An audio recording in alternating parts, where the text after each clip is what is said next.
Welcome, everyone, to this briefing brought to you by the Israel Defense and Security Forum, IDSF, in Hebrew, name as Bitchonistim. IDSF is the leading Israeli organization advocating for strong national security-oriented policies to guide the state of Israel. We are a movement of more than 20,000 people, including many reserve officers and operators from all branches of the Israel Defense establishment. Thank you to all of our viewers and supporters for tuning into this briefing and our previous briefings to allow us to bring you behind the headlines, analysis, and news about this war here in Israel. Today's topic of our briefing is a very important one. They're all important, but this one is incredibly timely. We're going to be discussing the issue of a Palestinian state and the U.S. Pushing in its Palestinian state at this time, whether or not it is feasible, whether it's a good idea, a bad idea, whether it could actually happen. And joining me first right now is a former Mossad officer who is very experienced and understands the regional players and how this issue affects the Middle East. We can't share with you his name or his video, but rest assured there is a person behind the camera. Thank you so much for joining me right now. Hello, good morning, everybody. Well, you must admit that without a photo and without a name, it's much more interesting. But I'm here for you, giving my opinion and my professional point of view to this subject, which for me, I think it's one of the most prominent, important, and with potential risk to the national security of Israel. I'm trying to explain why, and of course, we would be more than glad to try to answer your questions later on. Okay, so at the present time, yes, please. Yeah, I'm sorry. Let's just jump into it. Again, it's so difficult to read the language here because I can't see you, but let's jump into it.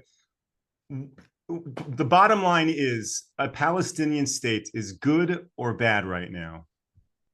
Well, I think that at the present time, there is no logic in promoting two-state solution, except in favor of cynical political purposes for maybe the U.S. administration, the current U.S. administration, and maybe the MBS in Saudi Arabia to a certain point. It has nothing to do, professional-wise, for my opinion, with any benefit for the Israeli national security, no matter from which Israeli political party you are. I think it's a pure security matter and a security interest to reject all current initiative for a Palestinian state. My first argument will be related to the timing. There is no logic to give the Palestinians a state as a reward for the most horrible massacre and after the most barbaric act of terrorism in the history of the struggle between the Zionist movement, let's say, and the Palestinians. For us, it's not less unlogical than giving Al-Qaeda an independent state after 9/11 attacks. It's just like this. A second argument would be related to the fact that in the current situation, there is no basic conditions that will guarantee the success of a move like that. While over 80% from a current polls that were done by Palestinians even, of the Palestinians in Gaza and even more in Judea and Samaria supports Hamas and the atrocities of the 7th of October.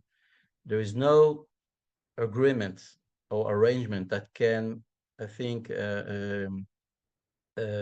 instantly eliminate the hatred for Jews and the motivation for violence against the state of Israel and its citizens. No agreement, the best it would be, can replace years of wild incitement and the systematic education for violence and brutal violence and terrorism by organization as well as by individuals against the Jewish state and against the Jews as well as individuals. On the way to any solution, from my point of view, we cannot skip a deep process of education and denazification. It's time to recognize that it's not only matter against Hamas. I think the Palestinian Authority has failed in this specific place. Oslo Agreement has failed because it was only concentrating and make sure that only the let's say, the tactical security apparatuses are working, but everything down to the education, to the incitement, to the religious matter, to the hatred, to the Jewish state, stayed and even getting worse and worse every year. And that's why it doesn't matter any solution we are giving to security, as long as we have the majority of Palestinians that have this hate and this willing to be shaheeds, to be killed and to for the murder of Jews and in this brutal way. I think we have no logic to come now with any process or idea. I think that it's necessary and possible, and I'm going to replace the system and to promote a current and moderate systematic educational system in the Palestinian Authority or the Palestinian schools and religious institutions. Like, for example, I know that was done in Bahrain lately or in the Emirates, and to combine it in the society of the Palestinians, and not only referring to a kind of how we only eliminating the capability to act, but I think that we have to deal with the motivation to act and the intentions of the Palestinians in the street. And today, to come after such a huge event, to my people, let's say, to the state of Israel, to ask them in this current time to take all of this evil and to give as a reward the Palestinian state, while everybody knows how evil they are, how barbaric they are, how willing they are, and they say and they admit that they will be ready to do so as a second and third wave like they did in the 7th of October. So I'm telling you honestly, as a citizen of Israel and as a senior, let's say, security official, even as a former one, that I don't find any justice and any logic for this suggestion from our good friends, the Americans. And I think that even I won't be expected to do this as in this timing. And the only answer that I give myself that it's good for political matters in the United States, but for you it's a political matter. For us, it's a matter of life and existence in this country.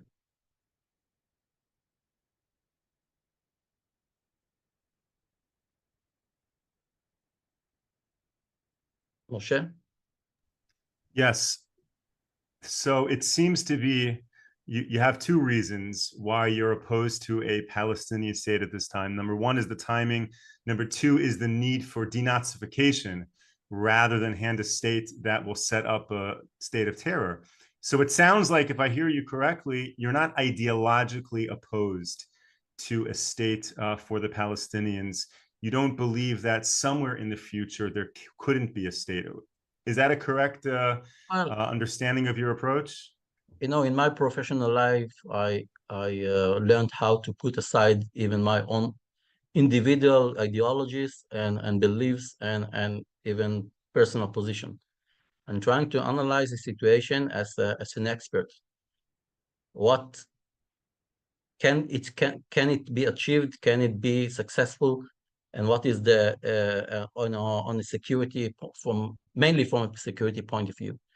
And my 2 points is the timing is the worst, and the situation is the worst, in order to do it as a full and good process that would bring for Israel. I mean, I have to refer to the Israeli point of view, benefits of security and good life and prosperity in this narrow country that would be left to Israel after an attack. I would add to that another thing. It might be, let's say, a two-state solution, okay, to finish with this Palestinian. Let's say, I don't believe in that. But what about the Houthis in Yemen? What about the militias in Iraq, in Syria? What about Hezbollah in Lebanon? So do you see any logic that in any argument that Israel has with its religious fights or enemies that we have to give up for something? We gave up Sinai for Egypt. We almost gave up the Golan Heights for for the Syrians. I don't want even to dream about what would happen if we have done that in the 90s, and then we have ISIS not only in Quneitra, but on the Galilee Sea. So there was no logic for Israel. Israel is too small and has to be too much more careful about his strategic steps while giving up our depth of strategy territories, while we have on the other side organizations like Hamas, like the Houthis, like ISIS, like Hezbollah, and behind them the Iranians with potential of being nuclear country. We have to connect all of this. We cannot give up any millimeter. Doesn't matter if it's 67 occupied territories, what doesn't matter if it's other. And you have to go back and see what we have done. In 2005, guys, we evacuated more than 8,000 Jews from Gaza. We ruined ourselves, synagogues, kindergartens, schools, and houses to the ground. And from the same place. And we gave the keys to the Palestinian authorities. They changed it by elections and by revolution, military revolution to Hamas. And the population in Gaza today, see what we got from them. 20 years of rockets, and then this 7th of October violation. So take this logic as someone that lives in this country and say, okay, after this failure and after what we gave up, and it was huge, even dispute in the Israeli society, and we passed through it. To do the same in Judea Samaria, it's like to say to me, well, someone you shoot yourself in the knee, now take the same gun and shoot yourself in the head. This is my logic.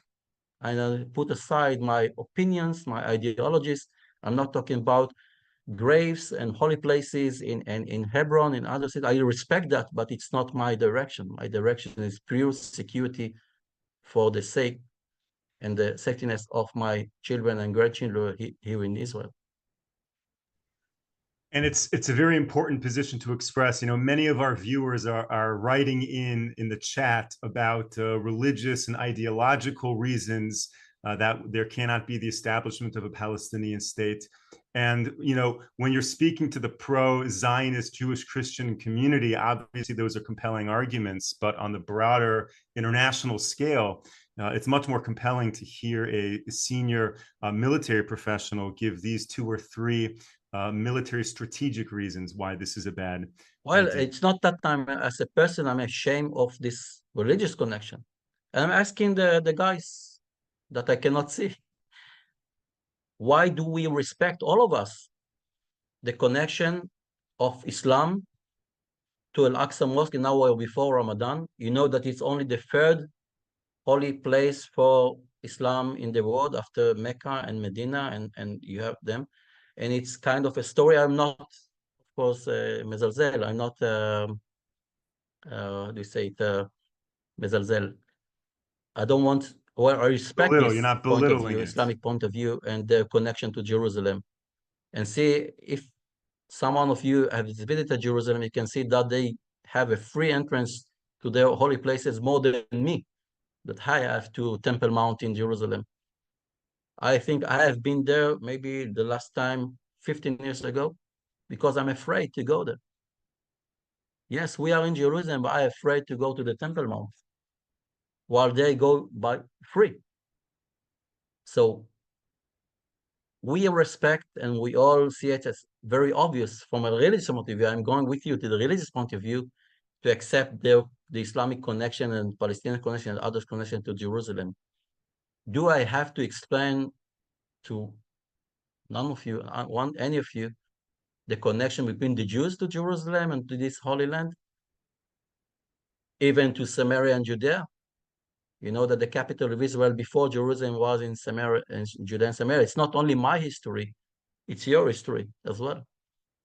So I don't want to get into that because this is not the point that we are talking about. We're talking about security, but I think we have more even deep ideological connections, and they would make it much more difficult. It's not that we won't do it if it would be necessary, but unless we could explain to ourselves that there is a logical for a better future in Israel, together security-wise, I can go and say, okay, let's live and live in peace with ourselves that we are living those territories from a religious point of view, ideological point of view. But if we cannot explain to ourselves that even if we leave those territories and this heritage and this history, which is cost to some of us a lot of, and it's pain, for future that is, look to me, very shaky and very risky to the citizens of Israel.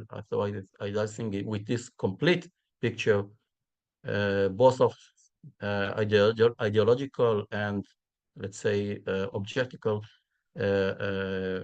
arguments are relevant. You suggested that the U.S. push for a two-state solution right now is motivated potentially by internal politics within the U.S. But if we look beyond the borders of Israel, what, for example, do the Saudis think about a Palestinian state? Is that really something that they care about? Well, I don't think so. I think that the administration now is doing a mistake, a double mistake. It's not only forcing Israel for a bad solution, is in fact, I think that is what they are doing is while they are conditioning it's the agreement with the Saudis to the two-state solution.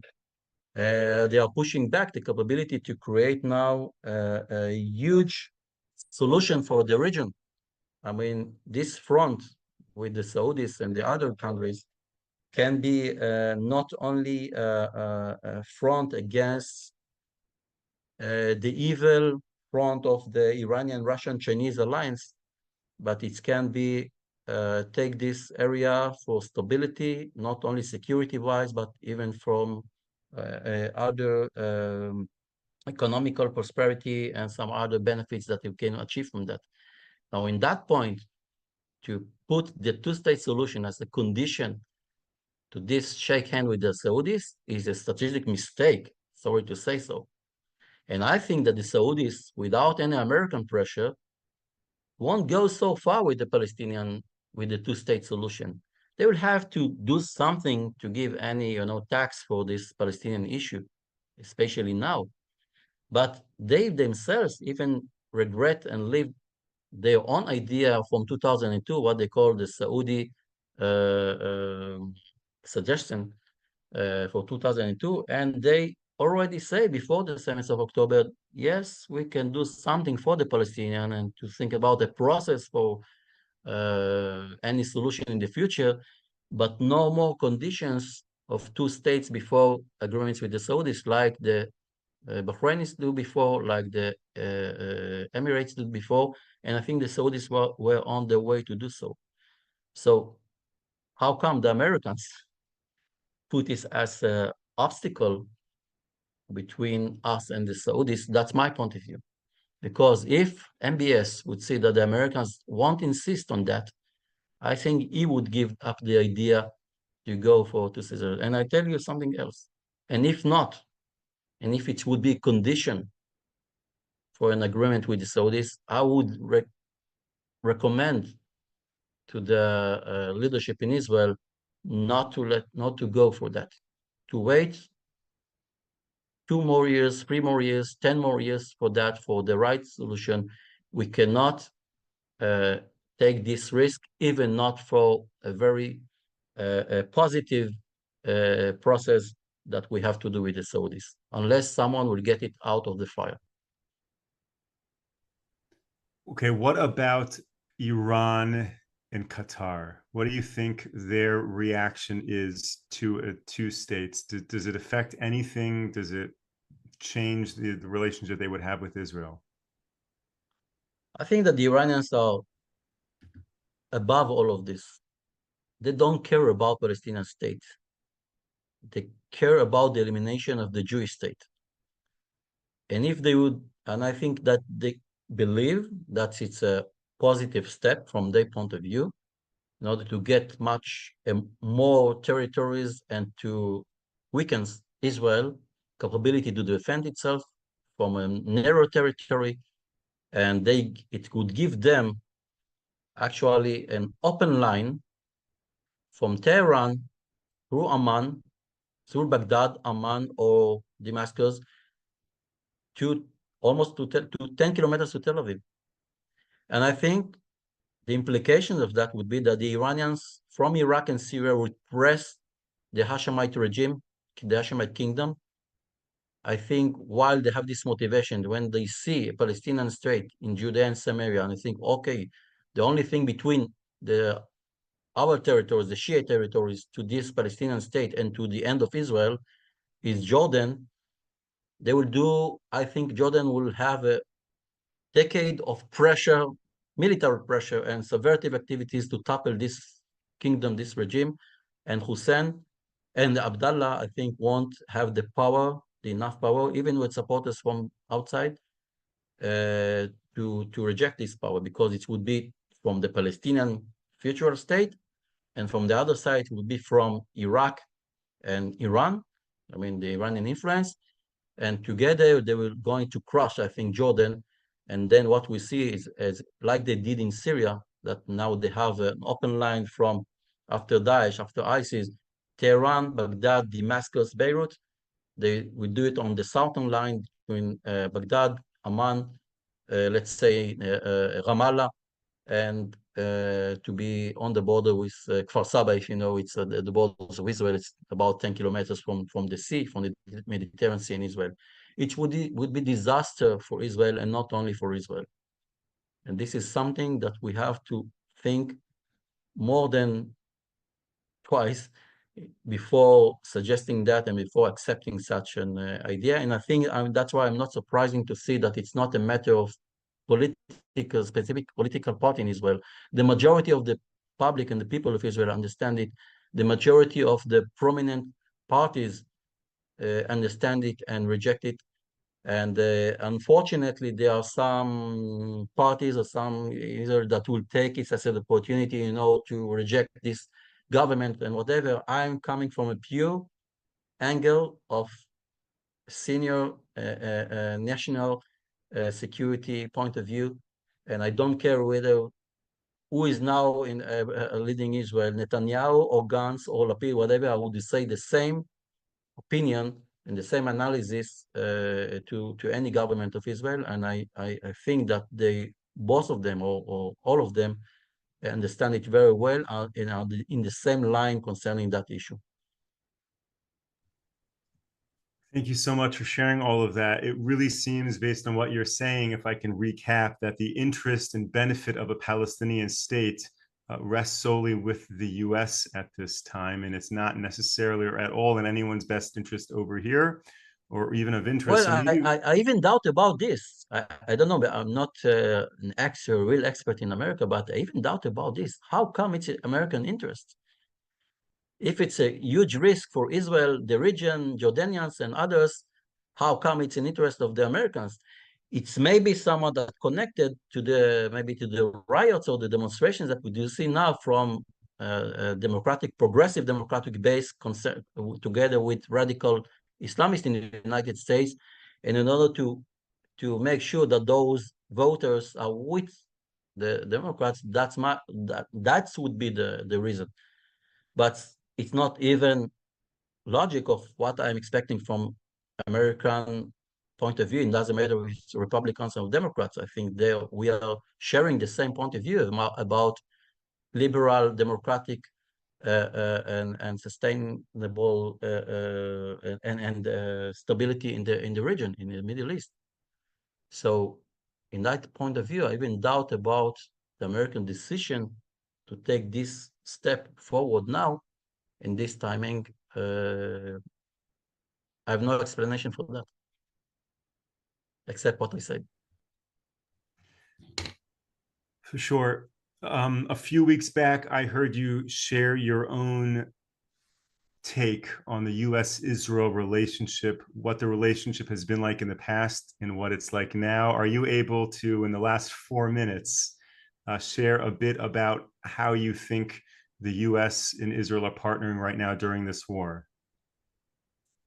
I think first that we have to thank America, that we have to take Biden personally and this administration for the first aid, I'd call it, and for the huge support for Israel, mainly at the 2 weeks after the crash, let's say, because I believe that that's let's say 50% of the reason why Hezbollah and the Iranians didn't go for an overall war against Israel was the support and the dramatic support of the US in Israel.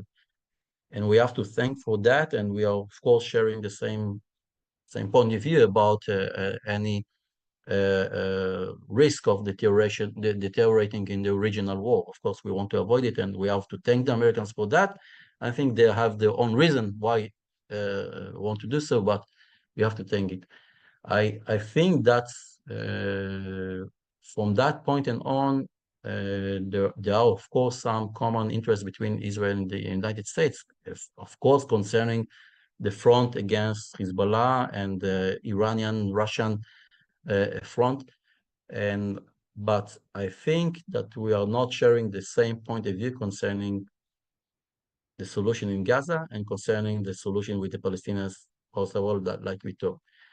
But above that, I personally think, not only personally, as an analysis from the outside, that it's stronger than ever, the need for this strategic connection between Israel and the United States. And I think we are turning back to the times that everybody, like the Russians, the Iranians, the Chinese, pushing us to choose sides and to be clear, and without even choosing, we are under the American umbrella. Doesn't matter what we decide to do, but of course we decided, but we are there.